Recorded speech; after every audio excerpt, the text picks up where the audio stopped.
जरा सोचिए, अगर खाड़ी देशों के आसमान में ईरान मिसाइलों की बारिश कर दे, अगर दुबई और अबू धाबी जैसे चमकते शहर अचानक जंग के साए में आ जाएं, और अगर उसी यूएई में रहने वाले 42 लाख भारतीयों की जान पर बात बनाए तो क्या होगा। जी हां, ईरानी राष्ट्रपति मसूद पेजेश्कियान ने खाड़ी देशों को खुली धमकी दे दी है। अगर सऊदी अरब, कुवैत, कतर और यूएई ने अपनी जमीन से अमेरिका और इजराइल को जंग चलाने की इजाजत दी तो फिर ईरान की मिसाइलें इन देशों में भयानक धमाके करेंगी। सवाल बड़ा है, क्या खाड़ी देश ट्रंप नेतन्याहू के साथ खड़े रहेंगे या फिर ईरान के डर से दूरी बना लेंगे। दूसरी बड़ी खबर, यूएई भी ईरान के खिलाफ जंग में उतर सकता है। बता दें कि ईरान ने यूएई पर 2200 से ज्यादा मिसाइलें और ड्रोन दागे हैं, लेकिन यह भारत के लिए सबसे बड़ी टेंशन है क्योंकि यूएई में भारत के करीब 42 लाख लोग रहते हैं।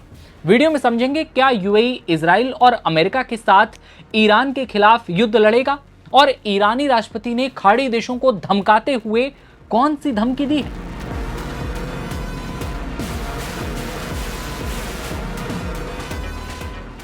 नमस्ते, नवभारत टाइम्स आप देख रहे हैं, आपके साथ मैं दिव्यांशु राठौर।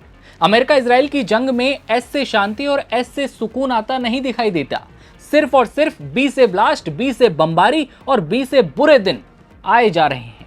ईरानी राष्ट्रपति मसूद पेजेश्कियान ने स्पष्ट रूप से कहा है कि अमेरिका के सैनिकों को जगह देने वाले देशों को निशाना बनाया जाएगा। सऊदी अरब, कुवैत, कतर, यूएई, इन तमाम देशों को हमलों से बचाने के लिए अमेरिकियों को अपनी जमीन से निकालना होगा।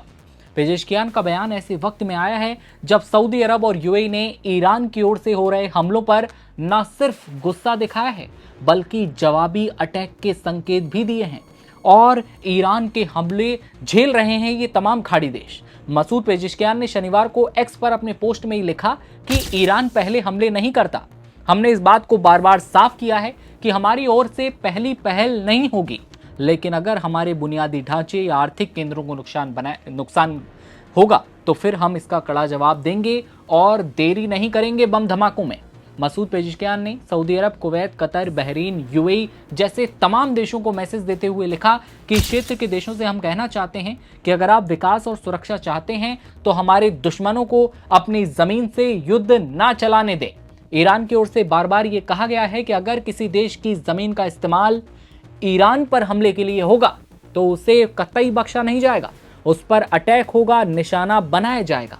ईरान ने कहा है कि इजराइल ने शुक्रवार को उसकी 2 स्टील फैक्ट्रियों, एक पावर प्लांट, परमाणु स्थलों पर हमला किया। इसके बाद ईरान की ओर से सऊदी अरब में अमेरिकी सैन्य बेस और कुछ दूसरे ठिकानों पर जवाबी हमले किए गए। इन हमलों ने युद्ध में एक बार फिर से तेजी ला दी है और सीजफायर की बातचीत पीछे चली गई है। जहां बात हो रही थी शांति की, शांति वार्ता की, वो सब खत्म होता नजर आ रहा है।